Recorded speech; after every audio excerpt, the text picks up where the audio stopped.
నమస్కారం. లక్ష్మి చెప్పే కథలకు స్వాగతం. వీణులతో వీక్షించటానికి సిద్ధం కండి. ప్రియ సఖులు, ఇప్పుడు మనం ప్రముఖ రచయిత్రి శ్రీమతి అత్తలూరి విజయలక్ష్మి గారు రచించిన బొమ్మ అనే నవలను ధారావాహికంగా విందామండి. ఈ నవల చతుర మాసపత్రికలో డిసెంబర్ 2017లో ప్రచురింపబడింది. ఇప్పుడు మొదటి భాగం మొదలుపెట్టేస్తున్నానండి. నగరంలోని ఒక సూపర్ స్పెషాలిటీ హాస్పిటల్ విశాలమైన గేట్లో నుంచి ఓ ట్యాక్సీ ప్రాంగణం లోపలికి వచ్చి మెయిన్ ఎంట్రన్స్కి కొంచెం ఎడంగా ఆగింది. అందులోంచి 20 సంవత్సరాల యువతి డోర్ తెరుచుకుని దిగి కొద్దిపాటి మెట్లు చకచక ఎక్కి లోపలికి నడిచి రిసెప్షన్ దగ్గర ఆగింది. ఈరోజు మార్నింగ్ యోగిత అనే పేషెంట్ను అడ్మిట్ చేశారు. రూమ్ నెంబర్ చెప్పగలరా అడిగింది చక్కటి ఇంగ్లీష్లో. రిసెప్షనిస్టు కంప్యూటర్లో చూసి చెప్పింది, షీ ఈజ్ ఇన్ ఐసీయూ. ఆమె మాట పూర్తి కాకుండానే ఆ యువతి వేగంగా అక్కడి నుంచి కదిలి లిఫ్ట్ దగ్గరకు వచ్చింది. లిఫ్ట్ ఆగగానే ఆమె ఎక్కటం, లిఫ్ట్ కదలటం జరిగాయి. ఆ యువతి ముఖంలో ఆందోళన, ఆపుకుంటున్న దుఃఖం స్పష్టంగా కనిపిస్తున్నాయి. ఎంతో అపురూపంగా పెరిగిన ధనవంతుల బిడ్డలాగా నాజుగ్గా అందంగా ఉంది. దుఃఖం అణుచుకుంటున్నందుకేమో ముక్కుపుటాల దగ్గర చెంపల మీద ఎర్రగా కందినట్టుంది. ఆమె నేరుగా ఇంటెన్సివ్ కేర్ యూనిట్ దగ్గరకు వచ్చి ఆగి అటు ఇటు ఎవరికోసమో వెతుకుతున్నట్లు చూసింది. కొంచెం దూరంగా విజిటర్స్ లాంజ్లో కుర్చీలో కూర్చుని ఎటో చూస్తున్నాడో వృద్ధుడు. ఆ యువతి ఆయన దగ్గరకు పరిగెత్తినట్లుగా వెళ్ళి తాతయ్య అని పిలిచింది. ఆయన తాలెత్తి ఆమెను చూశాడు. ఆయన కళ్ళల్లో ఒకంత నిశ్చింత. వచ్చావా తల్లి అన్నాడు. ఎలా ఉంది అమ్మకి అడిగిందామె. ఐసీయూలో ఉంది, నన్ను లోపలికి వెళ్ళనివ్వలేదు అన్నాడు ఆయన. ఆ అమ్మాయి ఆయన మాట పూర్తి కాకముందే వేగంగా గ్లాస్ డోర్స్ దగ్గరికి వెళ్ళి మూసి ఉన్న డోర్స్ అద్దాల్లో నుంచి లోపలికి చూడసాగింది. అప్పుడే తెల్లటి యూనిఫామ్లో ఉన్న నర్స్ బయటకు వచ్చింది. ఆ యువతి నర్స్ దగ్గరికి వెళ్ళి మృదువుగా ఎక్స్క్యూజ్ మీ అంది. నర్సు ఏమిటన్నట్లు చూసింది. లోపల మా మదర్ ఉన్నారు, నేను చూడొచ్చా, ఎలా ఉన్నారు అడిగింది. నర్సు తల తిప్పుకొని వెళ్ళబోతూ ఇప్పుడు కాదు, ఈవినింగ్ పంపిస్తారు 5ంటికి అని చెప్పి వెళ్ళిపోయింది. ఆ మాటతో ఆ అమ్మాయికి దుఃఖం పొంగుకొచ్చింది. ఎలాగోలా బతిమాలి ఒక్కసారి అమ్మను చూడాలనుకుంది. సాయంత్రం వరకు ఆగటమా? దుఃఖం బలవంతంగా అణుచుకుంటూ నెమ్మదిగా నడుచుకుంటూ వెళ్ళి తాతయ్య పక్కన కూర్చుంది. తల వంచుకుని కూర్చున్న హరినారాయణ ఒక్కసారి తాలెత్తి మనవరాలి వైపు చూశాడు. ఆయన్ని అంత దగ్గరగా చూస్తున్న ఆ అమ్మాయికి దుఃఖం ఆగలేదు. అప్పుడు సమయం 2:35 అయింది. అమ్మ వచ్చింది నిన్ననేగా తాతయ్య, ఇంతలో ఇలా బాధగా అంది. నాకు అది అర్థం కావటం లేదు తల్లి. నా తల్లిని చూసి 10 ఏళ్ళు అయింది. సరిగ్గా నీకు 10 ఏళ్ల వయసులో వచ్చింది. మళ్ళీ ఇప్పుడు నేను గిరి తాతయ్య ఎయిర్పోర్ట్కి వెళ్ళి పికప్ చేసుకున్నాం. వస్తూనే గుండెల్లో దూరి పసిపిల్లలా ఏడ్చింది. ఆనంద భాష్పాలు తట్టుకోలేక నేను కన్నీళ్లు కార్చాను. తర్వాత కారులో మామూలుగానే కబుర్లు చెప్పింది. ఇంటికొచ్చాక తనకెంతో ప్రియమైన సుభద్రను చూసి మురిసిపోయింది. ఇద్దరూ బోలెడు కబుర్లు, చిన్నప్పటి సంగతులు చెప్పుకున్నారు. భోంచేసి పడుకోమన్నాను. అస్సలు కొంచెం కూడా అలసిపోలేదు నాన్న, నేను పడుకోను అంది. అవును, నేను కాల్ చేశా కదా తాత, నాతో బాగానే మాట్లాడిందిగా. మొదటిసారి నిన్ను విడిచి 6 నెలలు ఉండేసరికి బెంగ వచ్చేసిందిరా అంది కూడా. త్వరగా వచ్చేసేయి, మళ్ళీ వెళ్తూ కానీ సర్వేకి రాజమండ్రి నుంచి హైదరాబాద్ 6 గంటల్లో వచ్చేయచ్చు అని కూడా అంది. నిన్న తల్లితో ఫోన్లో మాట్లాడిన మాటలు మననం చేసుకుంది ప్రేరణ. తెల్లవారితే నా ప్రేరణ వచ్చేస్తుంది నాన్న అని నాకు కూడా చెప్పిందమ్మా అన్నాడు హరినారాయణ. కానీ ఇదేంటి తాతయ్య, ఎందుకు ఇలా జరిగింది? కళ్ళ నిండా నీళ్లతో దీనంగా చూసింది ప్రేరణ. నాకు మాత్రం ఏం తెలుసు తల్లి, వాళ్ళ అత్త దగ్గర పడుకుంది చిన్నపిల్లల. తను నిద్రపోయాక నా గదిలో మంచినీళ్ళు పెట్టడానికి వచ్చిన సుభద్ర కబుర్లు చెప్తూనే ఆదమరచి నిద్రపోయింది పిచ్చి పిల్ల. మధ్యాహ్నం పడుకోవే అంటే నేనేం అలసిపోలేదు అంది అని నవ్వింది. తీరా తెల్లవారుజామున చిన్న కేక, చెమటతో ఉక్కిరి బిక్కిరవుతూ హడావుడి చేసేసరికి మాకేం చేయాలో పాలుపోలేదు. గిరి తాతయ్యే అంబులెన్స్కి ఫోన్ చేసి పిలిపించి ఇక్కడికి తీసుకొచ్చాడు. వెంటనే నీకు ఫోన్ చేశాడు. గిరి తాతయ్య ఏరు తాత అడిగింది ప్రేరణ కళ్ళు తుడుచుకుంటూ, అటు ఇటు కలే చూస్తూ. తెల్లవారుజాము నుంచి ఇక్కడే ఉన్నాడు. స్నానం, పానం, తిండి నీళ్లు లేవు. నేనే బలవంతంగా ఇంటికి పంపించాను.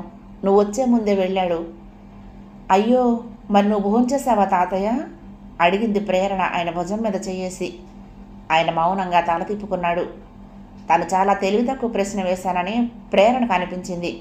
మృదువుగా అంది. లే తాతయ్య, కింద క్యాంటీన్కి వెళ్దాం పాదా అంది. వద్దమ్మా, గిరి తాతయ్య వచ్చాక నేను వెళ్ళి స్నానం చేసి భోంచేస్తాను, నేను ఇప్పుడు ఏమి తినలేను అన్నాడాయన. ప్రేరణ హృదయం జాలితో నిండిపోయింది. పెద్దవాడు, 70 ఏళ్లవాడు. ఆయనకి ఈ వయసులో రావాల్సిన కష్టమా? కూతురి కోసం కలవరించి తను హైదరాబాద్కు వచ్చిన ఈ 6 నెలల నుంచి అమ్మనొక్కసారి రమ్మని చెప్పరా తల్లి, చూసి చాలా ఏళ్ళయింది, పెద్దవాడిని అయ్యాను, ఎన్నాళ్ళు బతుకుంటానో ఏమో అని పోరాడు. ఆవిడొచ్చాక ఒక్కరోజు కూడా ఆనందంగా తండ్రి కూతుళ్ళు గడపకుండానే అమ్మకి ఇలా స్ట్రోక్ రావటం ఎంత విషాదం. బాబా, అమ్మ కోలుకోవాలి, అమ్మకి ఏమీ అవ్వదు కదా, అమ్మ త్వరలోనే కోలుకుని నాకు కంది పచ్చడి కలిపి అన్నం తినిపిస్తుంది కదూ. ప్రేరణ మనసులోనే ఏడుస్తూ దేవుణ్ణి వేడుకుంది. ఎప్పుడు వీలైతే అప్పుడు తను కారం ఎక్కువ తినలేదని తక్కువ మిరపకాయలు వేసి కంది పచ్చడి చేసి వేడి అన్నంలో నెయ్యి వేసి కలిపి నీకు ఇలా తినిపిస్తూ ఉంటే మా అత్తయ్య మా అందరికీ తినిపించిన రోజులు గుర్తొస్తాయి ప్రేరణ. ఆ జ్ఞాపకాలు తప్ప నాకేం మిగల్లేదురా అంటూ ఉండేది. తనకి ఆ టేస్ట్ నచ్చకపోయినా అమ్మ కోసం బలవంతంగా తినేది. మళ్ళీ అమ్మ అలా తినిపిస్తుందా?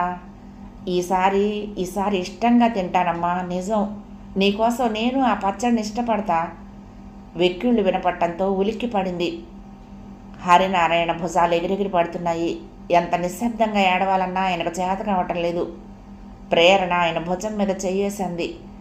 నువ్వే ఇలా అయితే నేనేమవ్వాలి తాతయ్య, ప్లీజ్ ఊరుకో తాతయ్య, పద కింద క్యాంటీన్కి వెళ్ళి కాఫీ అన్నా తాగొద్దాం. ఆయన తాళాడించాడు వద్దు అన్నట్టు. ప్లీజ్ తాతయ్య అలా అనుకో, నా మాట విను, పద, నేను తాగాలి, తలనొప్పిగా ఉంది, రా తాతయ్య. ఆయన చెయ్యి పట్టుకుని బలవంతం చేసింది. ఆమె 2-3 సార్లు చెయ్యి లాగుతూ ఉంటే నెమ్మదిగా వణుకుతున్న శరీరం అదుపు చేసుకుంటూ లేచాడు హరినారాయణ. లిఫ్ట్ ఎక్కాక అడిగింది, డాడీకి కాల్ చేశారా తాతయ్య? ఆయన తల అడ్డంగా ఆడించాడు. లేదమ్మా, అతడు హాస్పిటల్లో ఉంటాడుగా, నాకు ఆయన నెంబర్ తెలీదు. ఎప్పుడు మీ అమ్మే నాతో మాట్లాడేది కానీ అతను ఎప్పుడు నాతో మాట్లాడిన గుర్తు లేదు అన్నాడు. నేను చేస్తాను తాతయ్య, డాడీని వెంటనే రమ్మంటాను అంది. ఆయన సమాధానం చెప్పలేదు. క్యాంటీన్కి వెళ్ళాక ఆయన్ని ఒక టేబుల్ దగ్గర కూర్చోబెట్టి సెల్ఫ్ సర్వీస్ అవ్వటంతో తను వెళ్ళి 2 ప్లేట్లు మైసూర్ బజ్జీ తీసుకుని 2 కాఫీ టోకెన్లు తీసుకుని వచ్చింది. ఇవన్నీ వద్దమ్మా, తినలేను హీన స్వరంతో అన్నాడు. నేను కూడా ఉదయం నుంచి ఏమీ తినలేదు తాతయ్య, నీ ఫోన్ కాల్ వచ్చేసరికి అప్పుడే లేచాను.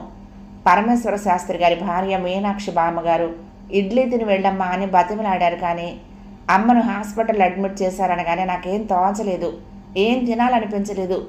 వెంటనే స్నానం చేసి బూస్ట్ తాగి బయలుదేరాను. నాకు ఆకలిగా ఉంది, నువ్వు తినకపోతే నేను తినను తాత, తిను. ఆయన ముందుకు ప్లేట్ జరిపింది. తను తినకపోతే మనవరాలు కూడా తినదనే భయంతో ప్లేటు మీద చేయి పెట్టినా మనసు ఒప్పలేదు ఆయనకు. ఏమీ తినాలని లేదు. ఇన్నేళ్ల తర్వాత వచ్చిన కూతురితో మనసారా కబుర్లు చెప్పుకుంటూ కెనడా విశేషాలు అడిగి తెలుసుకుంటూ ఆమెకిష్టమైనవి తెచ్చిపెడుతూ ఆమె చేత్తో వండి పెట్టే పప్పన్నం కమ్మగా తింటూ కాలం గడపాలని కలలు కన్నాడు. ప్రేరణ ఇక్కడ ఉన్నన్ని రోజులు ఆ పిల్ల ప్రాజెక్ట్ అయ్యిందాకా యోగితను కూడా ఇక్కడే ఉండిపోమ్మని బ్రతిమలాడాలనుకున్నాడు. ఎలాగోలా కూతుర్ని మనవరాల్ని కనీసం ఏడాదన్నా తన దగ్గర ఉంచుకోవాలని ఎంతో తప్పించాడు ఈ 10 ఏళ్ళు. కన్న కూతుర్ని, గుండెల మీద పెంచుకున్న కూతుర్ని 10 ఏళ్ల పాటు చూడకుండా ఉండటం ఎంత నరకం. భగవంతుడు ఎందుకు ఇలా శిక్షించాడు తనను? తిను తాతయ్య, మరొకసారి హెచ్చరించింది ప్రేరణ. ఆయన బజ్జీ చిన్న ముక్క తుంచుకొని నోట్లో పెట్టుకున్నాడు. నిజానికి ప్రేరణకు ఆకలిగా ఉన్నా తినాలన్న ఆసక్తి లేదు. మనసంతా ఆందోళనతో నిండుంది. అమ్మకి ఏం కాదు కదా? ఏం కాదు, ఏం కాకూడదు, అమ్మ కోలుకోవాలి. తను టెన్షన్ పడుతున్నట్లు కనిపిస్తే ఆ వృద్ధుడు ఇంకా ఆందోళన పడతాడు. పెద్దవాడు, ఆయనకి ఏదన్నా అయితే ఎలా? అందుకే ప్రేరణ ఆయన ముందు ధైర్యం నటిస్తోంది. బలవంతంగా ఆయన చేత 2 బజ్జీలు తినిపించి తను 2 తింది. 2 వేడివేడి కాఫీ తీసుకొచ్చింది. ఆయన మౌనంగా కాఫీ తాగేశాడు. తను కాఫీ తాగి ఆయన తీసుకుని తిరిగి తల్లి ఉన్న ఇంటెన్సివ్ కేర్ యూనిట్ దగ్గరకు వచ్చింది. ఆయన్ను కుర్చీలో కూర్చోబెట్టి వాచి చూసుకుంది. 4 అవుతోంది. ఇంకా గంట ఎదురు చూడాలి. ఆమె గ్లాస్ డోర్ దగ్గరికి వెళ్ళింది. లోపల డాక్టర్స్ ఉన్నారు. సిస్టర్స్ ఏదో చెప్తున్నారు, వాళ్ళు వింటున్నారు.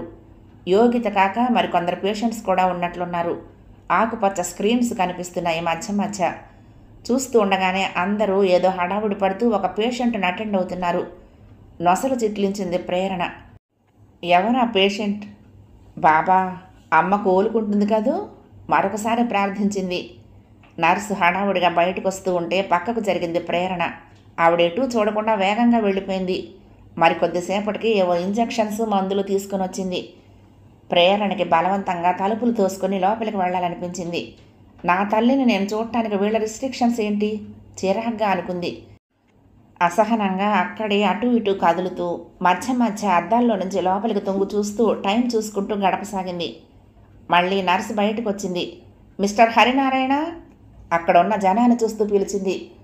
ప్రేరణ ఒక్కసారిగా ఉలిక్కిపడి ఆమెకు దగ్గరగా వచ్చింది. సిస్టర్ చెప్పండి, వెళ్ళొచ్చా? హరినారాయణ గారు మా తాతగారే, మా అమ్మని చూడొచ్చా? ఆదుర్దాగా అడిగింది ప్రేరణ. మీ అమ్మ పేరు? అడిగింది సిస్టర్. యోగిత. ఆవిడ్ని తీసుకొచ్చిన హరినారాయణ గారు ఎక్కడా? అప్పటికే తన పేరు పిలవటం విన్న హరినారాయణ తూలిపోతున్న శరీరం స్వాధీనంలోకి తెచ్చుకుంటూ వచ్చి, నేనేనమ్మా అన్నాడు గుండె మీద చేయి వేసుకుని. సిస్టర్ కొన్ని క్షణాలు జాలిగా ఆయన వైపు చూసింది. తల వంచుకుని, sorry sir, she is no more అంది. నో! ప్రేరణ వెర్రిగా అరిచింది. కాదు, అలా కాదు, అలా జరగకూడదు. ఆయన ఉన్మాదిలా అరవసాగాడు. ఆనంద్ నగర్ కాలనీలోని హరినారాయణ ఇల్లు. పెద్ద హాలుకి ఉత్తరం తూర్పు వైపుల్లో ద్వారాలున్నాయి. ఉత్తరాన ఉన్న ద్వారం దగ్గర పెరట్లోకి చూస్తూ నిస్తేజంగా కూర్చుని ఉంది ప్రేరణ. సంధ్యా సమయం. సూర్యుడు ఎర్రటి పెద్ద గోళంగా మారి పడమట వైపుకు కుంగిపోతున్న వేళ. గాలి చల్లగా మారింది.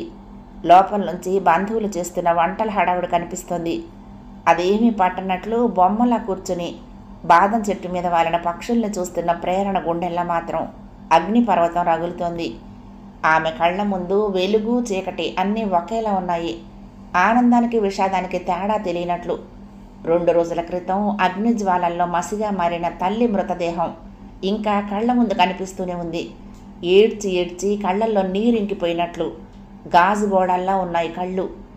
సరిగ్గా 6 నెలల క్రితం భారతదేశంలో కుటుంబ వ్యవస్థ, మానవ సంబంధాల గురించి పరిశోధన చేయటానికి తల్లిదండ్రుల్ని మొదటిసారిగా వదిలి కెనడా నుంచి ఇండియాకి తాతయ్య ఉన్న హైదరాబాద్కు వచ్చింది ప్రేరణ.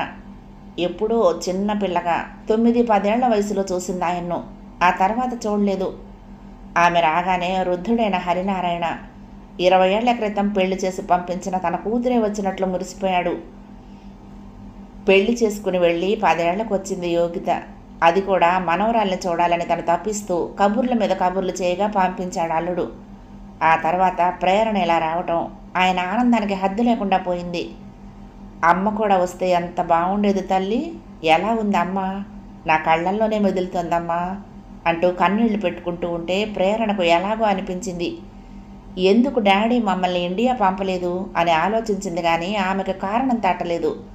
డాడీ బిజీగా ఉంటాడు కదా అనుకుంది. తన తండ్రి కార్డియాలజిస్టుగా పేరు ప్రఖ్యాతులున్న డాక్టర్ గౌతమ్. తల్లి పూర్తిగా ఇంటికి అంకితం అన్నట్లు ఉండేది.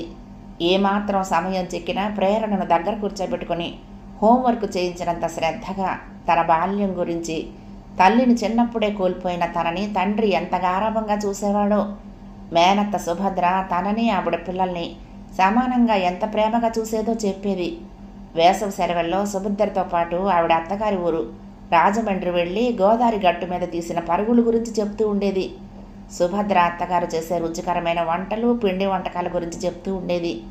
అయిష్టంగానే అవన్నీ వింటూ పెరిగిన ప్రేరణకి అంతరంగాల్లో భారతదేశం పట్ల, అక్కడి కుటుంబ వాతావరణం పట్ల అనుకోకుండానే ఆసక్తి, ఇంకా ఇంకా ఆ విషయాల గురించి తెలుసుకోవాలన్న కుతూహలము పెరిగింది. ఫలితంగా అక్కడ చదువు పూర్తి చేసిన వెంటనే తన మనసులో ఉన్న కోరిక తల్లికి తెలియచేసింది. ఆ మాట వినగానే యోగిత దాదాపు ఎగిరి గంతేసింది. కానీ గౌతమ్ తిరస్కరించాడు. వాట్ నాన్ సెన్స్, ఇంత స్టూపిడ్ డెసిషన్ ఇంకోటి లేదు అంటూ అరిచాడు. కానీ ప్రేరణ ఆ విషయంలో తండ్రి మాట వినకూడదని ముందుగానే మెంటల్గా ప్రిపేర్ అవడంతో తన మాటే నెగ్గించుకుంది. కెనడాలో పుట్టి పెరిగిన ప్రేరణ అక్కడి సిటిజన్ గౌతమ్కి తగిన కూతురే. అతనిలాగే పూర్తిగా ప్రాక్టికల్గా ఉంటుంది. కానీ కొత్తగా వింతగా తను అనుభవిస్తున్నా చూస్తున్న జీవితానికి పూర్తి విభిన్నంగా అనిపిస్తున్న అమ్మ చెప్పే భారతదేశ కుటుంబ వ్యవస్థ, ముఖ్యంగా తెలుగువారి జీవనశైలి, వారి మధ్య ఉండే బంధాలు అనుబంధాలు ఆ పిల్లకు కొంచెం విచిత్రంగా, మరి కొంచెం ఆసక్తిగా అనిపించడంతో వృత్తిగా తీసుకునే అవకాశం లేకున్నా సరదాకి ఆ సబ్జెక్టు మీద పరిశోధన చేయాలని నిర్ణయించుకుంది. అన్నట్టుగానే ఇక్కడికి వచ్చాక తాతయ్య జీవనశైలి, ఆయన వ్యక్తిత్వం, ఆయన క్రమశిక్షణతో కూడిన దినచర్యలు చూసి ఎంతో ప్రేరణ పొందింది. తను రాగానే బిలబిలా వచ్చేసిన తాతగారి బంధువులు, ముఖ్యంగా సుభద్ర, ఆవిడ భర్త శేషగిరి, వాళ్ళ ఆప్యాయతానురాగాలు అవన్నీ చూసి చెలించిపోయింది. ఎవరు ఎక్కడ ఉన్నారో తెలియనంత పెద్ద ఇంట్లో తను, తండ్రి, అమ్మ మాత్రమే ఉండటం తెలుసు ప్రేరణకి. తన దారిని తను చిన్నప్పటి నుంచి కూడా తనకు కేటాయించిన గదిలో చదువుకోవటం, ఆడుకోవటం, గిటార్ వాయించుకోవటం తెలుసు. ప్లే ఏరియాలో ఖరీదైన టాయ్స్ మధ్య కూర్చుని ఒంటరిగా ఆడుకోవటం మాత్రం తెలుసు. మధ్య మధ్య అమ్మ పిలిచి దగ్గర కూర్చోబెట్టుకుని కబుర్లు చెప్తూ తను వద్దన్నా వినకుండా అన్నం కలిపి ముద్దలు పెడుతూ ఉంటే బలవంతంగా తినేది. చిన్నప్పటి నుంచి ఎవరి మీద ఆధారపడకుండా ఎవరి పని వాళ్ళు చేసుకోవాలన్న అమెరికన్స్ పాలసీకి అలవాటు పడింది. తను చిందరవందర చేసిన బొమ్మలు తనే సర్దుకోవటం, తన క్లోసెట్ తనే క్లీన్ చేసుకోవటం, తన బుక్స్ తానే సర్దుకోవటం, అన్నీ ఎవరితోడూ లేకుండా చేసుకోవటం అనే ఇండివిడ్యువాలిటీకి చిన్నప్పటి నుంచి చాలా యాంత్రికంగా అలవాటు పడిపోయింది. అలాంటిది తను చూసిన ప్రతి తెలుగింట్లోనూ అత్తగారు, మామగారు, కొడుకు, కోడలు, పిల్లలు, ఆ పిల్లలతో ఆడుకునే వృద్ధులు, వాళ్ళు అటు ఇటు పారిపోతూ ఉంటే వాళ్ళ వెనకాల పరిగెడుతూ బతిమాలి, బామాలి, బుజ్జగించి అన్నం పెట్టే అమ్మలు, ఇవన్నీ వింతే ఆ అమ్మాయికి మనవరాలు పరిశోధన కోసం ఎంచుకున్న టాపిక్ భారతదేశంలో కుటుంబ వ్యవస్థ అని తెలుసుకున్న హరినారాయణ ఆ నార్త్ అమెరికన్ చిన్నపిల్ల ఉత్సాహానికి ముచ్చటపడ్డాడు. అనేక రాష్ట్రాల్లో ఉన్న ఆయన మిత్రులందరితో మాట్లాడి, నా మనవరాలు కుటుంబ వ్యవస్థ మీద పరిశోధన చేయడానికి వచ్చింది, అందరూ తనకు సహకరించండి అంటూ ఉత్తరాలు రాసిచ్చి మరీ ఆ అమ్మాయిని పంపించాడు. ఇప్పటి వరకు ఆంధ్రదేశంలో కొందరిని కలిసింది. కొందరు కొడుకు, కోడలు, అత్తమామలు కలిసుంటే కొన్ని కుటుంబాల్లో సంధ్యా సమయంలో ఒంటరిగా మిగిలిపోయి జీవనాస్తమయం కోసం ఎదురు చూస్తున్న వృద్ధులు కనిపించారు. అలాంటి వాళ్ళు ఒకనాడు వాళ్ళ కుటుంబం ఎంత కళకళలాడేది. చదువులు, ఉద్యోగాల పేరుతో పిల్లలంతా చెట్టుకొకళ్ళు పుట్టకొకళ్ళు ఎలా వెళ్ళిపోయారు, ఆ విషయాలన్నీ వివరంగా చెప్తూ కళ్ళనీళ్లు పెట్టుకుంటుంటే వాళ్ళ మీద జాలితో హృదయం కరిగిపోయింది. ఒకనాటి ఉమ్మడి కుటుంబ వ్యవస్థ గురించి, అందులోని లోటుపాట్ల గురించి వివరించి, ప్రస్తుతం అందరి పిల్లలు విదేశాలకు వలసపోవడంతో ఏర్పడిన చిన్న కుటుంబాల అవస్థలు చెప్తూ ఉంటే కళ్ళల్లో నీళ్లు పొంగాయి. ముఖ్యంగా ఏళ్ల తరబడి ఒంటరిగా జీవన పోరాటం చేస్తున్న తాతయ్యను చూసి గుండె తరుక్కుపోయింది. ఎలాగైనా అమ్మని నాన్నని ఇండియా పిలిపించేయాలనుకుంది. అదే విషయం అమ్మకు ఉత్తరం రాసింది. అమ్మ నాన్న మీద ఒత్తిడి తీసుకొచ్చి ఇండియా వస్తుంది. వస్తూనే ఇలా జరగటం ఇందుకేనా వచ్చింది అమ్మ? తండ్రి చేతుల్లో కన్ను మూయటానికా? మళ్ళీ ఆగిపోయిన దుఃఖం ఎగదన్నుకు రాసాగింది. మోకాళ్ల మీద తలపెట్టుకుని 2 చేతులతో కాళ్లను చుట్టుకుంది. యోగిత మరణంతో హరినారాయణ గుండె ఆగిపోయింది. కుప్పకూలిపోయాడు. రాక రాక వచ్చిన కూతురు వస్తూనే తన కళ్ళ ఎదురుగా ఆఖరి శ్వాస తీసుకోవటంతో ఆయన ఏడవటం కూడా మర్చిపోయి హతాశుడై అచేతనంగా ఉండిపోయాడు. ప్రేరణ ఆయన్ని చిన్నపిల్లాన్ని ఓదార్చినట్లు ఓదార్చింది. ఆయన కళ్ళ నుంచి 2 కన్నీటి చుక్కలు రాలితే గాని ఆగిపోయిన గుండె పనిచేయదేమో అన్నట్టు ఆయన ఏడ్చేలా చేసింది. ఆఖరికి గట్టు తెగిన నదిలా పొంగింది దుఃఖం. ఏడ్చి ఏడ్చి అలసిపోయి ఇక ఏమాత్రం ఓపిక లేనట్టుగా నిస్తేజంగా పడుకున్నాడు దివాన్ మీద. మనవరాలు వెక్కిళ్ళు వినపట్టంతో దిగ్గున లేవబోయి, శరీరం సహకరించకపోవటంతో తిరిగి తలగడ మీదకు వాలిపోయి, అమ్మా ప్రేరణ నీరసంగా పిలిచాడు. ప్రేరణ పలకలేదు. ఆయన మళ్ళీ పిలవటానికి ప్రయత్నించాడు కానీ గొంతు పెగల్లేదు. అప్పుడే అక్కడికి వచ్చాడు గౌతమ్. అటు పడుకున్న హరినారాయణను ఇటు కూతుర్ని చూసి నెట్టూర్చాడు. కూతురి దగ్గరకు వెళ్ళి నెమ్మదిగా పిలిచాడు, అమ్మా ప్రేరణ. తండ్రి స్వరం విన్న ప్రేరణ గబుక్కున కన్నీళ్లు తుడుచుకుని సరిగ్గా కూర్చుంది. కానీ ఆయన వైపు చూడలేదు. ఆమెకు తండ్రి గురించి కొంతవరకు తెలుసు. ఆయన మెటీరియలిస్ట్. ఇలా కుమిలి కుమిలి ఆడవటం, మానసికంగా బలహీనమైపోయి అచేతనంగా ఉండటం ఆయనకు నచ్చదు. ప్రాక్టికల్గా ఉండాలంటాడు. ఆయనకు సాధ్యమే. అందుకే సహధర్మచారిని మరణించిన సరిగ్గా 24 గంటల్లోనే నార్మల్గా అవ్వగలిగాడు. ప్రేరణ నిశ్శబ్దంగా నెట్టూర్చింది. అతను మామగారి వైపు చూశాడు. 70 ఏళ్ల వృద్ధుడు మరొక 10 ఏళ్లు పెరిగినట్లుగా కుంగిపోయి ఉన్నాడు. బాగా పెరిగిన తెల్లగడ్డం, తెల్ల పంచె, భుజాన్ని నిండుగా కప్పిన టర్కీ టవల్. గౌతమ్కి ఏం మాట్లాడాలో అర్థం కావటం లేదు. నాన్నను చూడాలనుంది, ఇండియా వెళదామా అంటూ దాదాపు నెల రోజుల క్రితం నుంచి అడుగుతూనే ఉంది యోగిత. తనకు తీరుబడలేక ఆవిడ మాటలు పట్టించుకోలేదు. కానీ ఆమె పదే పదే అడగటంతో కూతురి మీద బెంగో, తండ్రిని చూసి 10 ఏళ్ళయింది కాబట్టి ఆయన మీద బెంగో అర్థం కాక వెంటనే టిక్కెట్ తీసుకుని ఒక్కదాన్ని పంపించాడు. వెళ్ళేటప్పుడు కూడా ఉత్సాహంగానే ఉంది. వంట చేసి 4 రోజులకు సరిపడా డీప్ ఫ్రిడ్జ్లో పెట్టింది. 10 రోజుల్లో వచ్చేస్తాను, మహా అంటే వారం రోజులు మాత్రం బయట తినాల్సి వస్తుంది అని కూడా చెప్పింది. అలాంటిది ఇంత దారుణం జరుగుతుందని అనుకున్నాడా? గౌతమ్కి మొదటిసారిగా ఒక పదునైన ముళ్ళు గుండెలోకి దిగినట్లు అనిపించింది. ఎందుకు ఇలా జరిగింది? ఇలా జరుగుతుందని ఊహించే తండ్రి దగ్గరకు వచ్చిందా అంతగా పట్టుబట్టి? పెళ్ళైన దగ్గర నుంచి ఏనాడు ఏ విషయంలోనూ ఇలా మొండి పట్టు పట్టలేదు. తనేదంటే అదే. తన మాటలు శిలాక్షరాలుగా పాటించింది. చీటికి మాటికి ఇండియా వెళ్తానంటే కుదరదు, నేను బిజీగా ఉంటాను, రాలేను, నేను రాకుండా నువ్వు ఎలా వెళ్తావు అంటే పెదవి విప్పి ఒక్క మాట అనలేదు. పెళ్ళయ్యాక తన చిటికెన వేలు పట్టుకొని కెనడా వచ్చాక 2 సార్లు మాత్రం ఇండియా వచ్చింది. పాపం యోగిత తండ్రి మీద ఎంత బెంగ పెట్టుకుందా? ఆయన్ని చూడగానే ఉద్వేగం ఆపుకోలేకపోయిందేమో. బలహీనమైన గుండె అంతటి ఆనందాన్ని తట్టుకోలేకపోయిందా? ఎంత పని జరిగింది? 10 ఏళ్ల పాటు ఆమెను తండ్రి దగ్గరకు పంపించకుండా తను చాలా పెద్ద తప్పు చేశాడు. అవును, తప్పు చేశాడు. కానీ ఇప్పుడు ఎంత బాధపడితే మాత్రం ఆ తప్పు ఒప్పు అవుతుందా? జీవితంలో మొదటిసారిగా అతని మనసు పశ్చాత్తాపంతో దహించసాగింది. తల తిప్పి పెద్దాయన వైపు చూశాడు. నిర్జీవంగా పడుకుని ఉన్నాడు, మంచానికి అంటుకుని. మంచం దగ్గరగా వెళ్ళి మావయ్య గారు పిలిచాడు నెమ్మదిగా. హరినారాయణ గాజు కళ్ళతో చూశాడు. ఆ చూపుకి ఎలాగో అయిపోతూ తాళెత్తి ఆయన మొహంలోకి చూడలేక తన చేతి వేడు చూసుకుంటూ అన్నాడు, తర్వాత కార్యక్రమం అవసరమా? నాకు నమ్మకాలు లేవు. ఆయన అల్లుడు వైపు నిశితంగా చూసి కొన్ని క్షణాల తర్వాత నవ్వాడు. ఆ నవ్వుకు అర్థం తెలియని గౌతమ్ తల ఉంచుకున్నాడు. నాకు నమ్మకాలున్నాయి గౌతమ్. నా కూతురు అనాథ కాదు కదా, నేనున్నాను, కూతురుంది, నువ్వున్నావు. పాపమో పుణ్యమో నాకు తెలీదు, సుమంగళిగా పోయింది. అందుకే జరగాల్సిన కార్యక్రమాలు శాస్త్రోక్తంగా జరిపించాలి. కనీసం ఈ విషయంలోనైనా నా కూతురికి న్యాయం చెయ్యి. ఆయన చేతులు జోడించాడు. గౌతమ్ మొహం నల్లగా మాడిపోయింది. నేరగాడిలా తల వంచుకున్నాడు. ద్వారానికి ఆనుకుని మోకాళ్ల చుట్టూ చేతులు పెనవేసి ఎటో చూస్తూ కూర్చున్న ప్రేరణ తాతగారి మాటలకు తల తిప్పి చూసింది. తల ఉంచుకొని అక్కడి నుంచి వేగంగా వెళ్ళిపోతున్నాడు గౌతమ్. ఆమె కళ్ళల్లో ఆశ్చర్యం. కూర్చున్న దగ్గర నుంచి లేచి తాతగారి మంచం దగ్గరికి వచ్చింది. తాతయ్య వంగి ఆయన చెయ్యి అందుకుని పిలిచింది. ఆయన నిశ్శబ్దంగా మనవరాల వైపు తల తిప్పి చూశాడు. నువ్వు అన్నది నాకు అర్థం కాలేదు. ఈ విషయంలోనైనా నా కూతురికి న్యాయం చెయ్యి అన్నావు. నాన్న అమ్మకు ఏ విషయంలో అన్యాయం చేశాడు తాతయ్య అడిగింది. ఆయన మాట్లాడలేదు. కళ్ళు మూసుకున్నాడు. కన్నీళ్లు ధారగా కారి చెవులు పక్కగా జారిపోతున్నాయి. ఆయన భుజాల మీద చేతులు వేసి తాతయ్య అని పిలిచింది. ఆయన వెక్కిళ్ళు సన్నగా వినిపిస్తున్నాయి. ప్రేరణకి కూడా ఏడుపు ఆగలేదు. ఏమిటి తాతయ్య, ఏమన్నావు నువ్వు? ఎందుకలా అన్నావు? వెక్కుతూ అంది.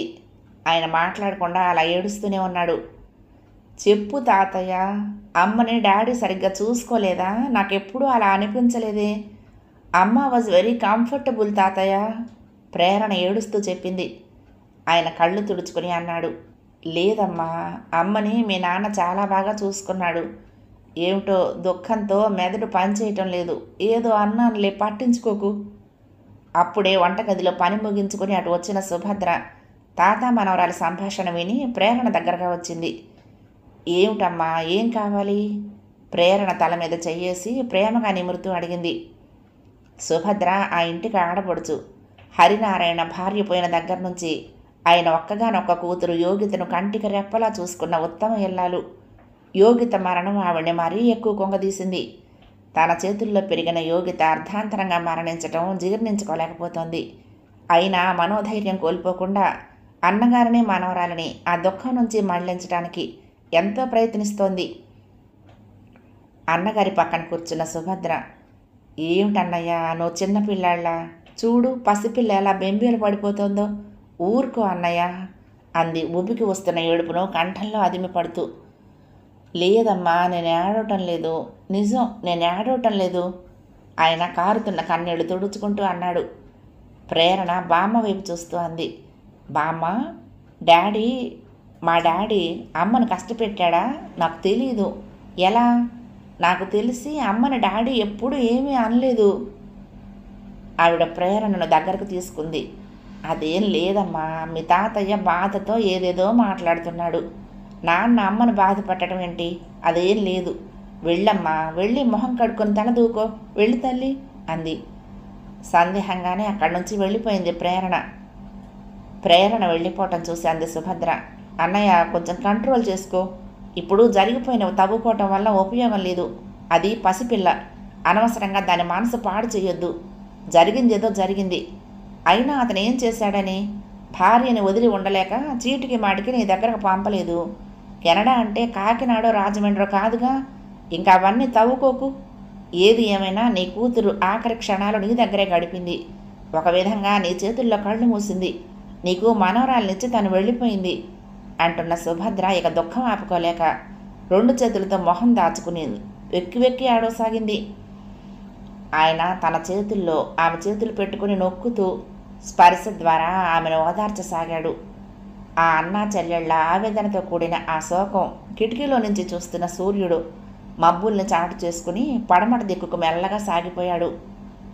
మామగారి మాట కాదనలేకో, బంధువుల విమర్శలు వినడం ఇష్టం లేకనో గౌతమ్ మొత్తం మీద 12 రోజుల కార్యక్రమం పూర్తి చేశాడు.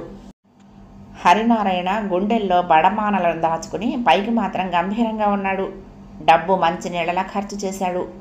గోదానం, భూదానం, సువర్ణదానం అంటూ అన్ని దానాలు చేశాడు. బంధువులు మిత్రులు కాక యోగిత స్నేహితురాళ్ళు కొందరు ఆ చుట్టుపక్కలే ఉన్నారు. వాళ్లను కూడా భోజనాలకు పిలిచి యోగిత పేరు మీద అందరికీ చీరలిచ్చాడు. ఓ ఉన్మాదిలా మారాడు. ఆయన చేస్తున్న ఆ ఖర్చులు, ఆ జనం, ఆ దానాలు చూసి ప్రేరణ ఆశ్చర్యంతో చేష్టలుడిగి ఉండిపోయింది. అక్కడ ఏం జరుగుతుందో ఆ అమ్మాయికి అర్థం కాలేదు. గౌతమ్కి మతే పోయింది. ఈ ముసలాయనకు గాని మతి చెల్లించిందా అనుకున్నాడు. సుభద్ర, ఆమె భర్త శేషగిరి కూడా నిశ్చేష్టులయ్యారు. సుభద్ర కూతుళ్ళిద్దరూ కూడా ఒకరు పూణే నుంచి మరొకరు బెంగళూరు నుంచి వచ్చారు. యోగితను వాళ్లతో సమానంగా చూసుకుంది సుభద్ర. ముగ్గురు అక్కా చెల్లెళ్ళలా పెరిగారు. యోగితకు పెళ్ళయ్యాక ఒక్కసారే చూశారు వాళ్ళు. అలాంటిది మరణ వార్త వినటంతో వాళ్ళందరూ కూడా హతాశులయ్యారు. వార్త తెలిసిన వెంటనే హుటాహుటిన బయలుదేరొచ్చారు. మావయ్య చేస్తున్న ఆర్భాటం, హడావుడి వాళ్లను కూడా ఆశ్చర్యంలో ముంచెత్తింది. అందరిలోకి సుభద్రే ముందు ఆ ఆశ్చర్యం నుంచి తేరుకుని అన్నగారిని మందలించే సాహసం చేసింది. ఏంటన్నయ్య ఇదంతా? ఖర్చు చేసే ముందు కొంచెం ఆలోచించు. చెయ్యొద్దని నేను అనటం లేదు, కానీ దేనికైనా ఓ పద్ధతి ఉంటుంది అంది. అప్పుడు ఆయన హృదయంలో ఉన్న నిండుకుండా బద్దలైంది.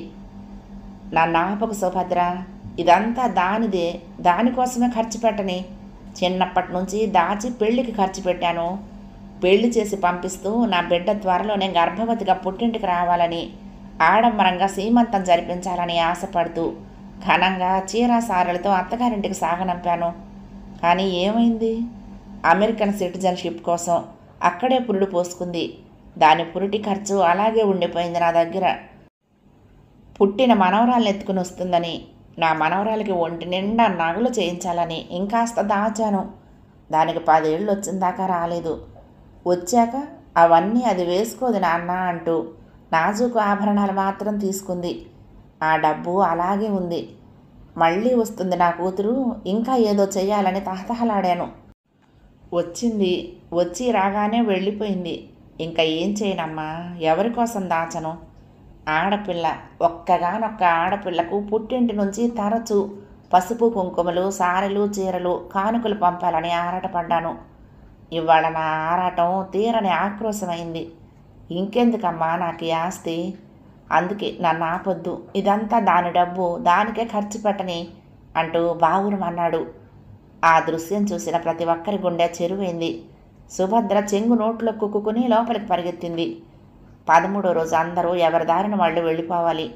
గౌతమ్ సూట్ కేసు సర్దుకుంటున్నాడు. ప్రేరణ అక్కడికి వచ్చింది. మీకు ఫ్లైట్లో తినటానికి ఏమన్నా ఇవ్వాలా అని అడుగుతున్నారు బామ్మ అంది ఇంగ్లీష్లో. గౌతమ్ తలెత్తకుండానే నేను తింటాను అవన్నీ, నాకేం వద్దని చెప్పు అన్నాడు ఇంగ్లీష్లోనే. సరే అంటూ అక్కడి నుంచి వెళ్ళిపోతున్న ప్రేరణని ఆపుతూ అన్నాడు, నువ్వెప్పుడు రిటర్న్? ప్రేరణ సమాధానం చెప్పేలోగా గౌతమ్ మళ్ళీ అన్నాడు, నీకు ఈ పాటికి అర్థమై ఉంటుంది.